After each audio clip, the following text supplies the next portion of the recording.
우리 함께 인사하겠습니다. 할렐루야. 오늘도 붙드시는 성령님이 여러분과 함께 하시기를 축복합니다. 클로버의 일반적인 형태는 새 잎이죠. 그죠? 그 클로버가 상징하는 그 꽃말이 가장 보편적 꽃말이 행복이라고 합니다. 평범한 일상 속에서의 그 행복, 그것이 새잎 클로버가 갖는 꽃말이라고 그래요. 그런데 그 중에 보면은 네잎 클로버가 있습니다. 그런데 이 네잎 클로버는 실제로는 이 새잎 클로버의 변형된 그러한 존재이죠. 변이 된 겁니다. 발견하기가 아무래도 어렵습니다. 그러다 보니까 이해로부터 이 네잎 클로버에 조금 더 상징적 의미를 사람들이 부여합니다. 그래서 어떤 특별한 행운의 상징으로 그렇게 인식하게 합니다. 그 네 잎이 각각 가지는 의미가 있다고 하죠. 새 잎은 믿음과 소망, 사랑을 상징한대요. 그리고 마지막 한 잎은 행운을 또 상징한다, 그렇게 말을 하고 있어요. 어쨌든 새잎 클로버에 비해서 네잎 클로버가 가지는 그런 어떤 상징성, 의소성이죠. 그것 때문에 사람들은 그 네잎 클로버에게 어떤 특별한 행운을 가져다 주는 기운이 있는 것으로 그렇게 의미를 부여합니다. 실제로 네잎 클로버가 그렇게 사람들에게 행운을 가져다 주는 존재로 인식하게 된 이유 중 하나는 아일랜드라고 하는 나라에서는 네잎 클로버를 그렇게 말한다고 해요. 새 잎은 바로 성부와 성자, 성령 삼위일체 하나님을 상징하는 것이고요. 네 번째 잎은 신의 은총, 삼위일체 하나님 주신 그 은총, 은혜라, 그렇게 의미를 부여한다고 해요. 또 일설에 의하면 프랑스에서는요, 그 네잎 클로버를 발견한 사람이 행운을 얻었대요. 이런 다양한 이야기들이 더해지고 더해져서 네잎 클로버는 오늘날 전 세계 모든 사람들 앞에 행운을 가져다 주는 특별한 상징물이 되어 있죠. 사람이 살아가는 삶의 자리 누구나 다 행복을 바랍니다. 사실 우리가 삶의 자리에서 누리는 가장 일상적인 행복, 우리는 분명 그러한 복을 누리고 있죠. 저 내리쬐는 햇볕, 그죠? 마음껏 쉴 수 있는 이런 산소. 돌아보면 우리 삶의 자리에서 누리는 그런 소소한 일상의 행복들이 정말 많습니다. 그럼에도요, 우리는 그런 행복에 더해서 또 다른 어떤 의미 있는 행복을 추구합니다. 그래서 그 행복을 위해 행운을 쫓아가는 것이죠. 누리는 행복에 또 다른 행복을 추구하는 사람들의 삶을 여러분, 우리는 부정적으로가 아니라 한번 긍정적인 시선으로 본다면 가지고 있는 행복에 또 다른 행복을 갖기 위해 우리가 찾고 있는 그 행운, 아마 그 행운에 우리는 어떤 특별한 희망과 기대를 싣고 그로 인해 삶의 활력을 얻는 동력을 갖는 것이 아닌가. 그래서 지금 누리는 행복보다 그러한 기대와 희망을 품는 동력을 위해서 행운을 찾는 것은 아닌가, 이런 생각도 해보게 됩니다. 오늘 아침 우리가 보고 있는 이 본문의 말씀은 정말 유명한 말씀이죠. 예수님께서 말씀하신 천국에 관한 비유입니다. 두 말씀이 동시에 기록되어 있지만 이 말씀은 아마 한 번에 하시지는 않았던 것 같아요. 같은 천국에 대한 비유예요. 밭에 감추인 보화에 대한 비유가 한 절 나와 있습니다. 그리고 두 절에는 극히 값진 진주를 발견한 장사치에 대한 이야기가 나와 있습니다. 44절의 말씀을 한번 같이 읽어볼까요? 천국은 마치 밭에 감추인 보화와 같으니 사람이 이를 발견한 후 숨겨두고 기뻐하며 돌아가서 자기의 소유를 다 팔아 그 밭을 사느니라. 아멘. 44절 말씀인 이렇게 돼 있어요. 그죠? 어떤 사람은 우연히 보화를 발견하네요. 근데 45절과 6절의 말씀을 한번 볼까요?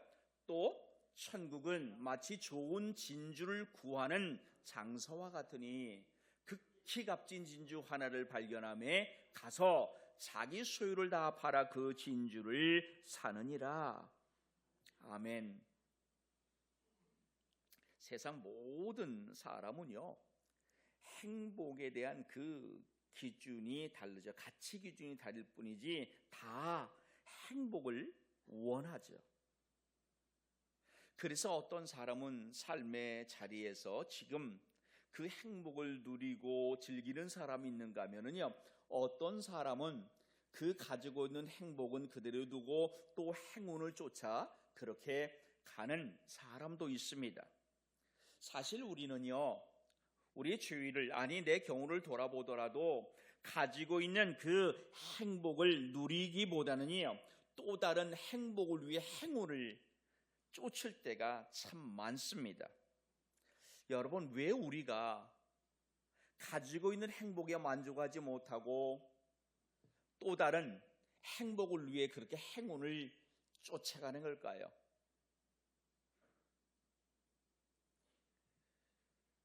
저는 원래 말씀에다가는 그랬어요. 행복을 잘 모르기 때문이다. 근데 더 정확하게 말하면 그것보다는 뭐예요? 가치 기준이 다르기 때문인 거예요. 그래서 쫓아가는 것이에요. 날이 차가워지니까 따뜻한 것을 우리는 찾죠. 저는 겨울만 되면 참 긴장합니다. 제가 몸에 전기가 많아요. 정말 작은 것에도 저는 소스라치게 놀라요. 생긴 거는 다르게 소심해서요. 그래서 이거를 꼭 해야 돼요. 따뜻하게. 그리고 손을 잡아요. 정전기가. 저만 피해보는 게 상대도 놀라시잖아요. 그게 빨리 겨울이 지나갔으면 좋겠어요. 아, 이런 게 없었다면 어땠을까? 그죠? 자, 여러분, 실제로 우리가 삶의 자리에서 원하고 누리고 있는 그런 행복을 한번 생각해 보세요. 많은 사람이 행복을 대부분 눈에 보여지는 것, 그러니까 즉 소유하는 것에 의미를 두죠. 돈, 어떤 권력, 명예, 어떤 학문적 지식. 오늘 우리 사회에서 일어나는 대부분 그 바람직하지 못한 그 이면에는 바로 이런 것들이 있죠. 이런 부정적인 영향들이 우리 사회를 눈물나게 하고 또 때로는 분노하게 합니다. 사실 살아가면서 가장 대표적으로 돈 필요하죠. 그런데 정말 많은 이들이요, 살기 위해 돈을 벌어요. 그래서 부단히 돈을 모으는데 힘을 써요. 힘들 수밖에 없어요. 그런데 조금만 우리가 생각과 시선을 달리하면 실은 돈은 쓰기 위해 벌어야 돼요. 특별히 앞에다 잘을 붙이면 더 좋겠죠. 그죠? 잘 쓰기 위해. 그러기 위해서는 잘 벌기를 애쓰는 거죠. 잘 쓰기 위해 돈을 버는 사람은요, 돈의 수치에 그렇게 민감하지 않아요. 100만 원의 소득은 100만 원 가지고 어떻게든 살아가려고 쓰려고 애쓰기 때문이에요. 소득이 100만 원인데 300만 원의 가치를 두고 살아가면 얼마나 힘들겠어요. 100만 원의 가치도 누리지 못하고 300만 원을 따라가니까 매일 힘든 거예요.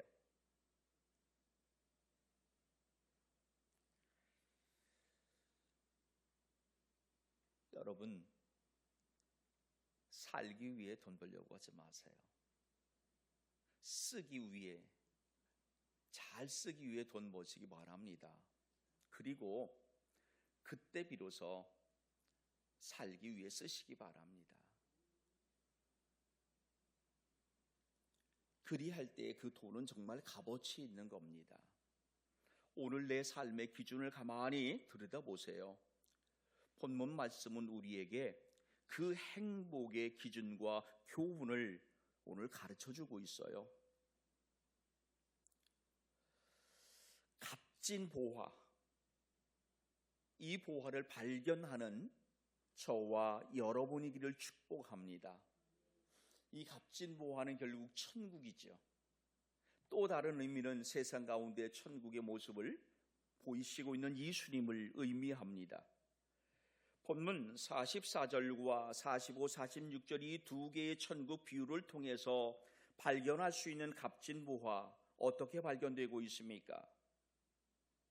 하나는 우연히 발견되는 거죠. 44절 상반절을 보면은 밭에 감추인 보화 같은 이 사람이 이를 발견한 후 이렇게 말해요. 우연히 발견되는 것이에요. 당시 이때 예수님 당시에 무슨 은행이 있어요? 그럼 이 금은 보화 귀중한 것들을 어디다 보관하겠어요? 밭에 감추는 일이 많았대요.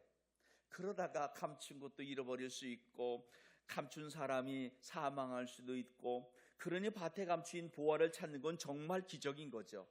오늘 이 사람은요, 밭일을 하다가 기적을 발견한 거예요. 기적을 본 거예요. 이 사람의 도덕적 기준을 말하는 것이 아니에요. 여기서는요, 그 이후에 그 보화를 얻기 위해 어떻게 했느냐가 지금 핵심이죠. 두 번째는 45절 46절 상반절의 말씀을 보세요. 찾아다니는 가운데 발견한 것이에요. 우연이 아니에요. 앞에 사람은 값진 보화를 정말 우연히 발견했다면 뒤에 사람은 수고하고 인내하여 발견한 것이죠. 이 두 비유를 가지고서 오늘 우리에게 어떠한 의미의 가르침을 예수님은 주기를 원하시는 걸까요? 그 보화의 가치를 아느냐는 거지요.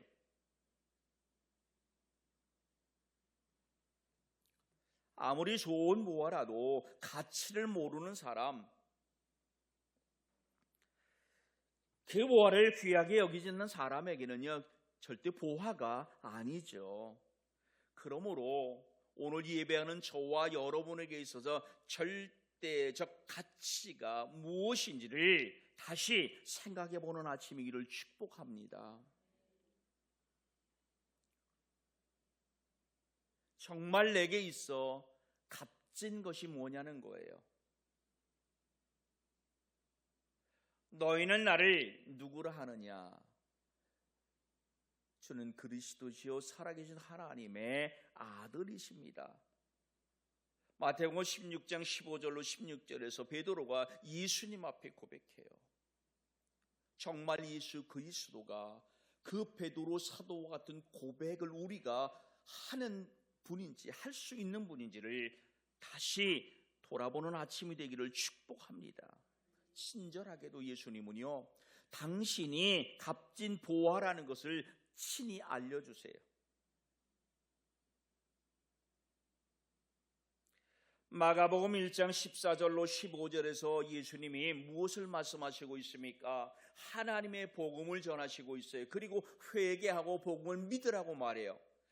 하늘나라, 저 복음이 값진 보화라는 것이에요. 그리고 저 보화를 찾을 수 있도록 어떻게 하십니까? 요한복음 14장 6절에서 이렇게 말씀하시고 있어요. 내가 곧 길이요 진리요 생명이니 나로 말미암지 않고는 아버지께로 올 자가 없느니라. 조금 더 나아가서 14장 7절 말씀을 보면은 예수님 당신이 값진 보화라는 것을 이렇게 말씀하시잖아요. 너희가 나를 알았더라면 내 아버지도 알았으리로다. 이제부터는 너희가 그를 알았고 또 보았느니라. 세상 귀한 것 정말 많죠. 그 귀한 것 중 정말 귀한 그것, 내게 있어 귀한 그것, 바로 천국이기를, 예수님이기를 축복합니다.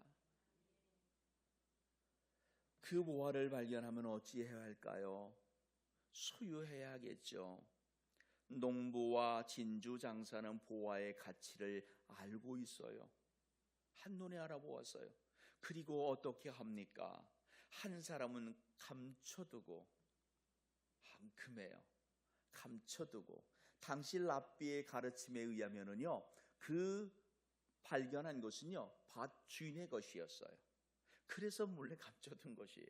그러니까 이것은 어떤 도덕적 기준으로 이 말씀을 해석하면 안 돼요. 감춰두고 가서 어떻게 합니까? 소유를 다 팔아 그 밭을 샀다는 것이에요. 그러니까 이 농부는 최소한 무엇을 아는 거예요? 어떤 기준? 감추온 그 보화, 자기가 우연히 보았던 그 보화가 자기가 가지고 있던 그것보다 더 가치 있다고 판단한 것이죠. 진주 장사 또한 다르지 않잖아요. 자기가 가지고 있는 모든 보화를 다 퍼부네요. 그리고 그 진주를 자기 것으로 만들고 있습니다. 여러분, 우리가 신앙생활을 함에 있어서 예수 그리스도 그분이 나의 값진 보화가 된다는 것, 그것은요, 예수님이 나의 예수님이 된다는 말입니다. 내가 예수님이 나와 동행한다는 말이에요. 그래서 요한복음 15장 7, 8절에서 뭐라고 말씀하세요? 너희가 내 안에 내 말이 너희 안에 있으면 무엇이든지 구하라. 그리하면 그대로 되리라. 아멘. 그러면서 이렇게 말씀하시네요. 너희가 열매를 많이 맺으면 하늘에 계신 아버지께서 영광을 받으실 것이요 너희는 내 제자가 되리라. 여러분, 내 안에 예수가 있기를, 예수님과 내가 함께하는 삶이기를 축복합니다. 신앙생활을 함에 있어서 우리가 반드시 기억하고 잊지 말아야 할 것, 그것은요, 우리가 예수님을 안다는 이 암은 지식적인 알미 되어서는 아니에요. 행동하는 삶이 되어야 되는 것이에요. 여러분, 신학이 어떻고 이런 게 뭐 중요해요? 교리가 어떻고 이게 중요하지 않아요. 우리 신앙생활에 진짜 중요한 것은 내 안에 정말 예수님이 있느냐는 거죠. 내가 예수님을 품고 있느냐는 것이에요. 품고 있다면 우리는 예수님의 그 맛과 향기를 드러낼 수밖에 없는 삶인 거죠. 왜 오늘 이 땅에 많은 그리스도인이 예수님을 믿는 그리스도인이라 하면서 공동체 안에서 함께 어울리지 못하고 겉돕니까? 예수를 지식적으로 알려고 애쓰기 때문입니다. 아니, 예수님을 지식적으로 알고 있기 때문인 것이에요. 세상 사람도 예수님이 누군지 알아요. 오늘 우리 많은 사람들이 저 성지 이스라엘 가보지 못했지만 안 믿는 사람들은 이스라엘을 간다니까요. 많은 사람이 갔어요. 그런데 그들 눈에 그곳이 여행지일까요? 성지일까요? 우리가 갔으면 성지였겠죠. 왜? 우리는 것이 예수의 흔적을 사모하고 발견하기를 애썼을 테니까. 그런데 그들은 여행지예요. 사람들이 터키를 여행해요. 터키라면 안 되는군요. 그죠? 티르키예라고 그러죠. 죄송해요. 한 주 10일 다 관광이에요. 그런데 그리스도인은 그곳에서 사도들의 믿음의 선진들의 발자국에 그 흔적을 찾으려고 했어요. 그래서 성지인 거예요. 여러분, 지나가는 사람들에게 이곳은 그냥 교회 예배당일 뿐이에요. 그런데 오늘 우리에게는 이곳이 내가 살아가는 근거가 되는 곳이에요. 내가 살아가야 할 에너지를 충전하는 곳이 전혀 달라요. 한 발 더 공동체 안으로 발을 들이는 삶이 저와 여러분이기를 기도합니다. 보화를 발견해서 그 보화를 소유해야 내 것이 되어 결국 우리는 값진 보화라고 생각한다면 그 가치에 맞는 값을 주고라도 취해야 돼요. 아니요, 정말 값진 보화라고 생각한다면 그 값보다 더 주고라도 구해야만 하는 거죠. 44절 하반절을 보세요. 뭐라고 말해요? 숨겨두고 기뻐하며 돌아가서 자기 소유를 다 팔아 그 밭을 사느니라고 말하고 있어요. 이 사람이 얼마나 조급했을까요? 혹시라도 누가 살 수도 있잖아요. 누가 발견할 수도 있잖아요. 그럼 얼마나 급하게 저 밭을 팔려고 했었을까요? 자기 소유를. 46절 하반절에 나오는 사람의 이야기도 마찬가지인데 가서 자기 소유를 다 팔아 그 진주를 사느니라. 제가 받고 팔지 못한 것도 나는 있었을 것 같아요. 그래도 지금 취해야 될 그것이 더 가치 있고 값어치 있는 거예요. 그렇기 때문에 팔은 거예요. 다 팔았다는 것은 새로 발견한 보화만 있으면 된다는 의미 아닙니까? 이 보화를 소유하기 위해 어떠한 대가도 치를 수 있다는 것. 그것이 44절에 나오는 사람, 45절과 6절에 나오는 그 사람입니다. 오늘 이 두 비유의 가르침은 하나입니다. 하나님 나라가 무한한 값어치가 있다는 겁니다. 그렇기 때문에 지금까지 내가 소유한 그 어떤 것과도 비할 수 없는 가치, 그것이 하늘나라에 있다는 것이에요. 사실 예수님 당시에 예수님이 말씀하시고 삶으로 보여준 이 하늘나라의 가치, 소외된 이들, 그죠? 아픈 이들, 그들과 함께 하는 거잖아요. 마치 세리들, 죄인들의 친구 되는. 그럼에도 불구하고 그것이 하늘나라의 복을 누리는 거예요. 그 복을 누릴 때에 그것이 다른 어떤 것보다도 가치 있다라는 거지. 그러므로 이 시간 우리는 본문 말씀을 한 번 더 묵상하는 가운데에 과연 나는 예수님을 발견하고 취하기 위해 어떤 값도 치를 수 있는 사람인지를 자신에게 물어보는 아침이기를 축복합니다. 정말 바꿀 수 있을까? 과거에 정말 좋고 귀하던 그것, 과연 그것 포기할 수 있을까? 그렇게 살아간 사람이 있죠. 바로 바울 사도입니다. 빌립보서 3장 1절 이하의 말씀, 특별히 5절로 9절까지의 말씀을 우리 한번 같이 읽어볼게요. 나는 8일 만에 할례를 받고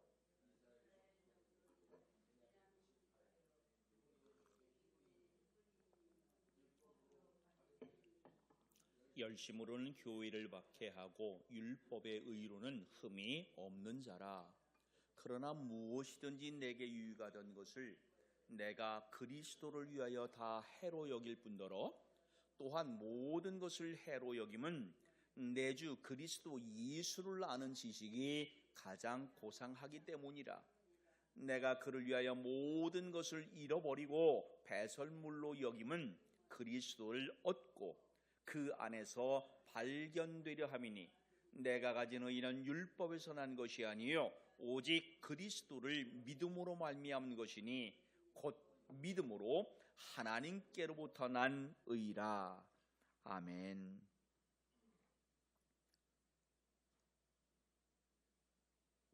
그 값진 보화, 극히 값진 그 진주, 여기서 말하는 극히는요 유일한 하나를 말해요. 최상.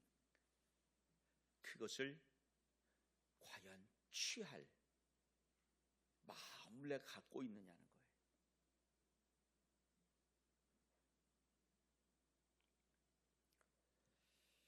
또 하나의 가르침은요, 지금 나는 그 극히 값진 보화를 소유하고 있는 사람인가라는 가르침이죠. 사실 오늘 우리가 이 땅에서 그리스도인으로 살아간다는 것은 극히 값진 진주를 발견한 사람이잖아요. 감추어져 있던 그 보화를 발견한 사람이에요. 그렇다면 실은 우리는 그 것에 만족하고 그것을 취하기 위해서 그것을 다시 잃어버리지 않기 위해 애쓰는 삶을 살아야지, 그보다 또 다른 값진 것이 있는가 찾으면 안 된다는 거죠. 예수님은 이 본문 말씀을 통해서 정말 우리에게 어렵고 힘든 가르침을 하나 주시고 있어요. 그게 무엇인지 아십니까? 44절과 45, 46절 안에 보면은요, 가진 것을 다 팔았다고 말하고 있어요.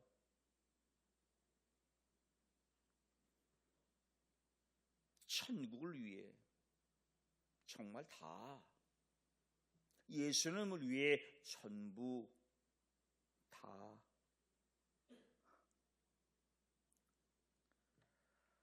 예수님은요, 그것을 위해 내 일부를 달라 말씀하시지 않아요. 다 내놓으라시는 거예요.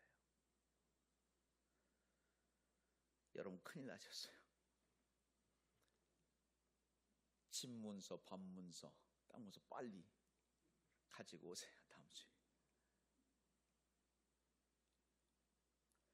천국을 소유하기 위해 우리가 가진 모든 것을 다 팔아 바꿀 만한 가치가 있는 그분, 여러분 그분이 예수님이기를 부탁합니다. 온 천하를 주고도 바꿀 수 없는 분이 정말 예수님이라고 고백하는 저와 여러분이기를 부탁드리겠습니다. 진짜 행복한 사람이 누구겠습니까? 밭에 감추인 그 보화, 극히 값진 진주인 예수님을 마음에 품은 사람이잖아요. 그러므로 이 시간 저는 이렇게 오늘 말씀을 정리하고 싶어요. 나는 정말 행복한 사람인가를 묻기 전, 과연 나는 정말 예수님을 품은 사람인가? 기도하겠습니다. 하나님, 삶의 자리에서 많은 이들이 각자 다양한 것에 최고의 가치를 들고 살아갑니다. 그러나 이 시간 그리스도인 된 우리는 오직 예수 그리스도 그분이 내 삶의 최고의 보화, 최상의 가치가 있는 존재라 고백하며 사는 삶이게 하시옵소서.